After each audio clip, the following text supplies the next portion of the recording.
I've been getting a lot of requests to talk about and react to the Kanye West. Wait a second. Kanye West?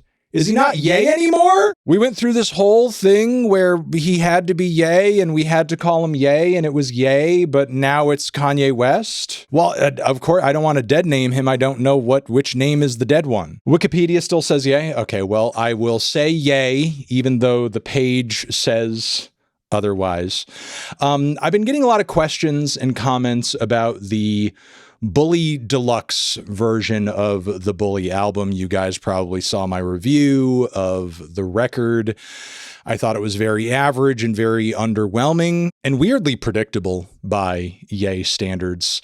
Really felt like an attempt at reliving a lot of past successes, but with nowhere near as good songwriting or production. And of course, you know, with Ye being in a very odd place in his career currently still, I believe it was just now that he tried to get like a concert approval, a show approval over in San Francisco, and it got banned because obviously a lot of the things that he's said are still lingering in people's minds, understandably so, because it lasted for such a long time and it was so extreme. With that being said, though, he does seem to be making an attempt to clean up his act, get on a better path, and try to make more connections with different artists out there, because as talented as Ye has proven himself to be over the years, I think he is an artist who really does kind of like need that outside collaborative perspective in order to kind of reach the high artistic highs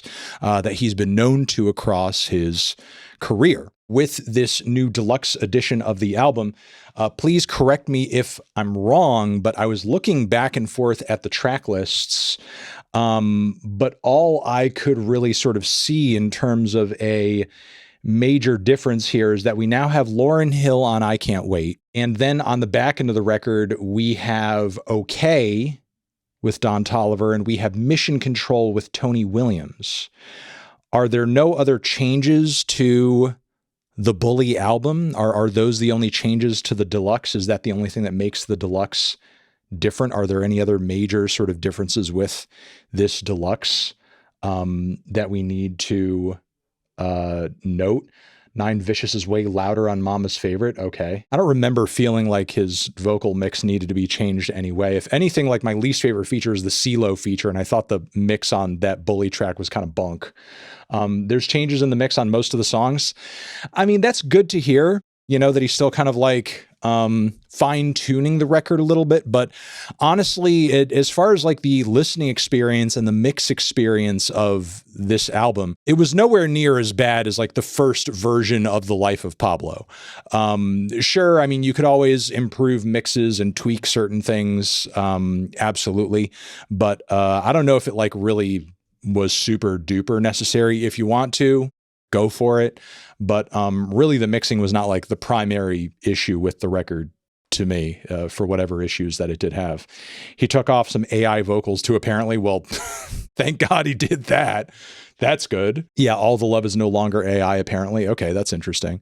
Maybe we can sample a little bit of that just to kind of like maybe hear the difference. Though, you know, I don't have the original version like, you know, fresh in my mind to maybe make the freshest comparison. But again, outside of those mixing changes, the most major differences, again, seem to be this like Lauryn Hill inclusion and then these past other, you know, post added songs, Okay, Mission Control, which we can sample and listen to and see how they came out. Let me listen to All the Love really quickly, though, just to kind of see like a side-by-side comparison.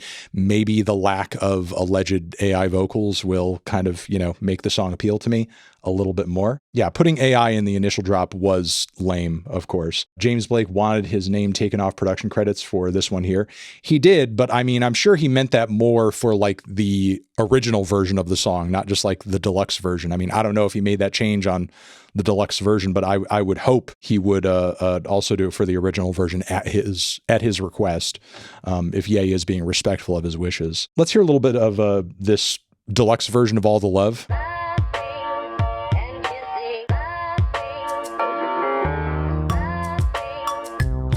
All right.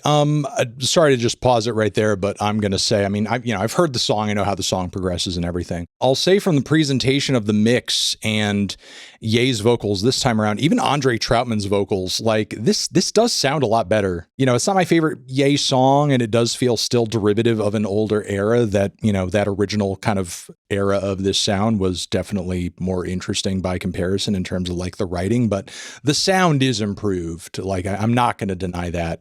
It's a much better listen and feels at least more on par sonically with the quality of, the music he was coming out with during that time, really kind of throwing it back to that 808s time period. Ye's vocals sound a lot better, frankly. There's like a definitely more organic kind of human element to his singing here. And there's almost like a bigness to that kind of like tom percussion that is kind of driving the whole thing in the background. The synths sound a little bit larger and more panoramic too. It's a better sound. It's a better sound. It sounds more labored over, but in a good way, frankly. Do the CeeLo vocals on, now I'm actually kind of curious because again, I thought some of those mixing choices on Bully were maybe like the worst on the entire album. Do they sound even better over here?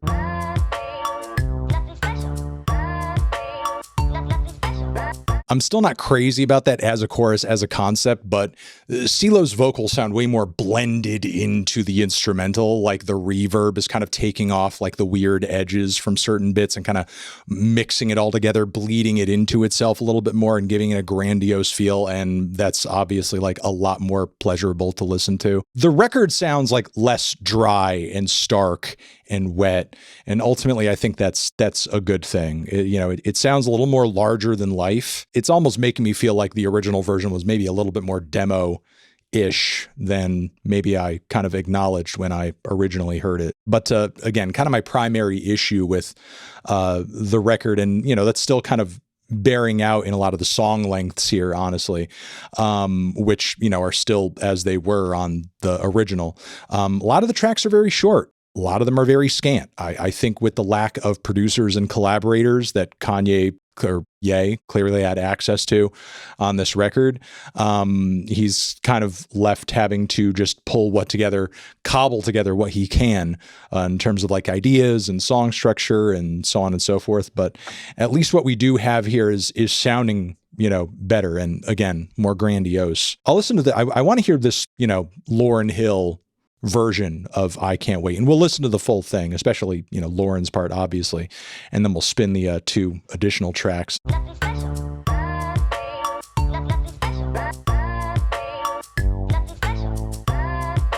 Did Ye re-record his vocals on this one too? Because again, his rapping sounds, and again, this was also like kind of another prime issue that I had with the original version of the album. A lot of his rapping just felt very low energy. Like it was there, but it didn't have that extra kind of oomph to it. Like it sounds, again, a little bit more alive and sounds a little bit more locked in. Maybe I'm making that up, but again, I do recall like his rapping feeling pretty consistently sleepy across the record. With that being said, I'm not impressed with this Lauryn Hill vocal at all. This is far from her best vocal performance.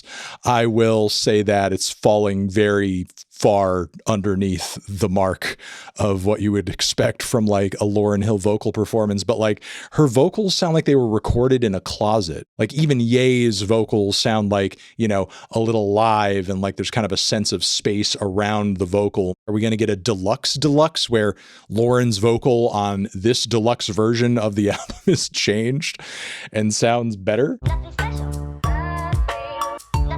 Yeah, I'm not liking that, honestly. Not to say like the original blows this out of the water, but like as an addition on a deluxe version that you would expect to be improved, like, yeah, it's almost it's unrecognizable. All right, let's listen to the two additional tracks that are added to the record. Okay with Don Toliver and Mission Control with Tony Williams. The second of which seems to be pretty short. I mean, I'm not given these guests, given the length of the songs, honestly, I'm not expecting something that is going to be like crazy good beyond what was originally put into the album. If anything, these are like extras that were maybe like worth sharing just to say there was a deluxe and then put it out there. I guess we'll see. You know, let's try it out. Give it the good old college try.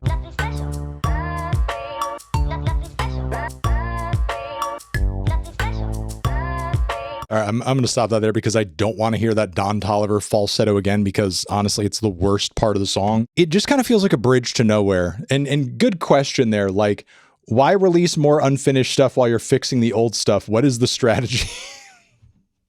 What is that strategy? Look, that Don Toliver falsetto is really grating.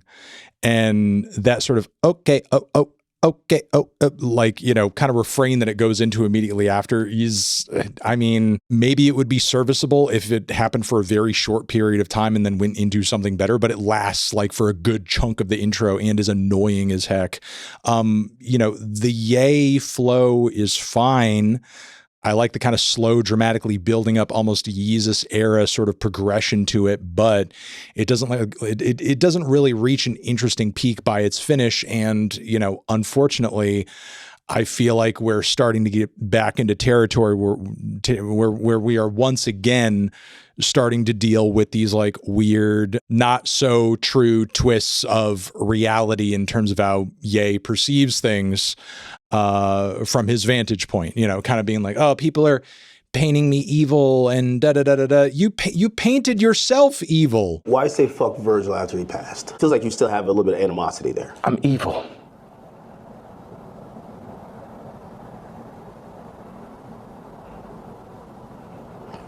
You don't think about like his family and other people that love him? I am an evil person. So I don't know. I really don't know, you know, where to sort of like take that. I'm not into that track. It's a bridge to nowhere. It feels incomplete, and what's there is pretty unpleasurable. Let's try Mission Control, the shorter of these two tracks, and see what that's trying to do.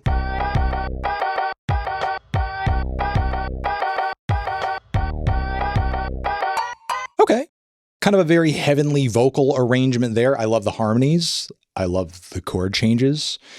It's very lovely. I think some of the kind of warped and weird filters on the vocals do make them sound a little odd and alien.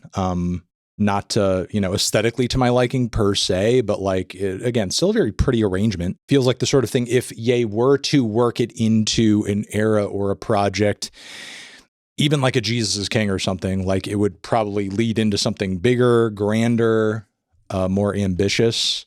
But on its own, it just really kind of feels like a bit of an interlude moment. As a finisher, it just feels like kind of just a throwaway moment that was added to say there's a deluxe. I don't know. Overall thoughts here. What mix changes I heard, which, I mean, you know, mind you, were just a few, did sound better. You know, I mean, possibly this deluxe was worth it for the mix changes alone. You know, if you really actually do genuinely enjoy Bully and you think it's one of Ye's better albums, I don't know how you could think that, but people think all sorts of stuff. If you do truly enjoy the album and love the album, you're probably going to get a lot out of the mix changes. That's a good thing. Hopefully they're all improvements. Somebody says Preacher Man sounds kind of worse. I mean, hopefully that's not the case. I don't think the other additional things are really kind of making the deluxe worth it. The Lauryn Hill feature, no, I'm sorry, it's not. The additional 2 tracks on the back end, no. Really, no, they're not.